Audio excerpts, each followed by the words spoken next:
Dr. Craig Burns with Maximized Health Chiropractic. Got some good questions for you and some really good stuff. Which bone in your body is probably the most important bone to be overwhelmingly obsessed and concerned about? Do you know what the correct answer is to that question? What bone in your body should you keep happy, healthy, and well-adjusted? If you had to choose only one, which is the most important bone in the human body? I've got some suggestions about this, but I've been asking patients all week long this question, and I'm actually kind of shocked and surprised, pleasantly surprised, at how many people answer the question right. Now, we're in a chiropractic office.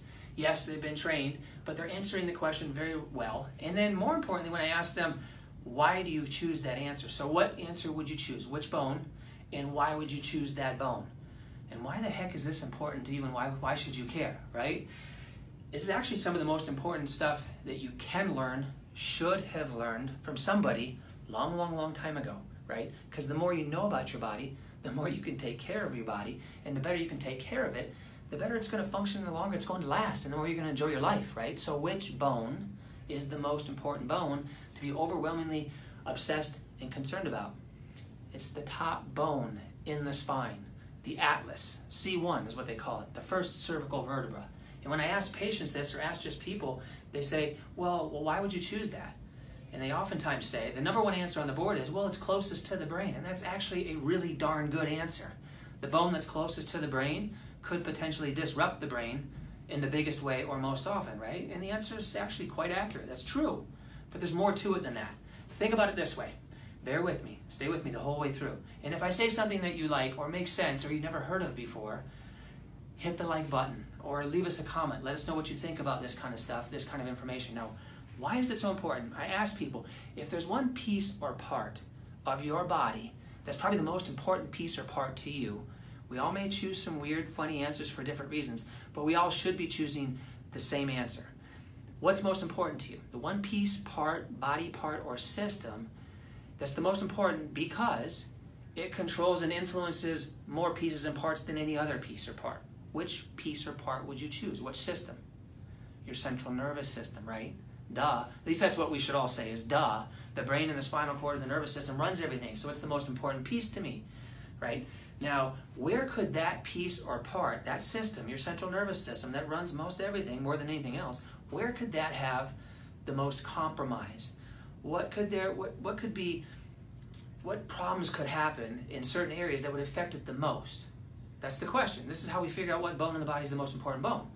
It's the one closest to the brain because there's more nerves, there's more pieces of your nervous system, the thing that runs and controls you, your operating system, the body's operating system.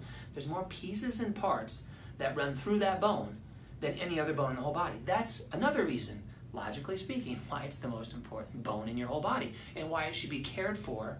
We should be slightly obsessed and concerned about how it's doing, right? Keeping it happy, keeping it lined up, keeping it tuned up, keeping it in line, keeping it moving freely. More importantly, I got one more gem to share with you. Why is this bone so unique and so different? Do you know why? That one bone in the neck is actually radically different than all the other bones in your spine. So I'm going to show you real fast. All these other bones in your spine have relatively the same shape. Some might be a little bigger, some might be a little smaller, but they're all anatomically pretty much the same.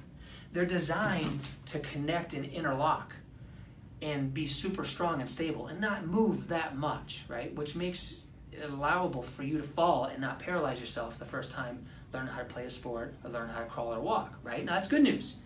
However, this top bone in the neck, very different, all kinds of different. It's shaped differently to allow you to move so much with your head and neck. If you couldn't move this much, you wouldn't be able to enjoy life, you wouldn't be able to play sports and do fun things. The problem with a bone that moves a lot more than all the others is it has a higher potential or propensity for having problems.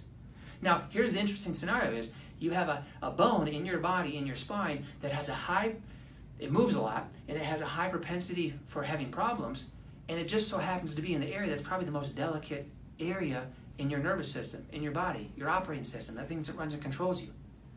Put these two things together, and you would know the most important bone in your whole body to be concerned about, obsessed about, wanting to keep it happy, wanting to keep it well adjusted with chiropractic care, ideally, your atlas, your C1.